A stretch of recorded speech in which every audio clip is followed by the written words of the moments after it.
La tour de Babel, pourquoi le pape nous en parle, Père Christophe ? Alors la tour de Babel, c'est un récit que vous trouvez dans la Genèse, le premier livre de la Bible au chapitre 11, et ça nous raconte que les premiers hommes, quand ils se répandent sur la terre, dans une grande plaine de Mésopotamie, c'est-à-dire en Irak, décident de s'assembler pour construire une grande tour qui irait jusqu'à pénétrer les cieux. Et ils se mettent au travail en faisant cuire des tonnes de briques pour commencer à faire leur tour. Et voilà que Dieu s'en mêle, il descend et il se dit et c'est assez bizarre pour nous à comprendre, il dit si jamais je les laisse faire, plus rien ne leur sera inaccessible.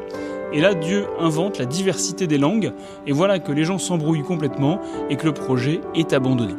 Alors c'est une image un peu bizarre parce qu'on se dit mais c'est quoi ce Dieu jaloux qui voudrait pas qu'on aille jusqu'à lui en fait, ou qui voudrait que les hommes soient dispersés avec des langues différentes. Et le pape utilise cette image pour dire en fait la tour de Babel c'est exactement l'image des géants de la tech d'aujourd'hui, c'est-à-dire des gens qui prétendent tout soumettre à leur pouvoir et à leur technologie et qui comptent bien nous utiliser chacun pour accéder à leurs objectifs, avec des objectifs qui sont clairement parfois de se prendre pour Dieu et de pénétrer jusque dans les cieux, puisqu'il y en a qui rêvent d'immortalité. Et donc le pape dit ça, ce modèle-là de la tour de Babel, c'est le modèle qui prétend atteindre les cieux, mais qui en réalité nie la liberté, qui en réalité uniformise, qui en réalité méprise tous ceux qui l'utilisent. Et donc il va utiliser une autre image, Hugo.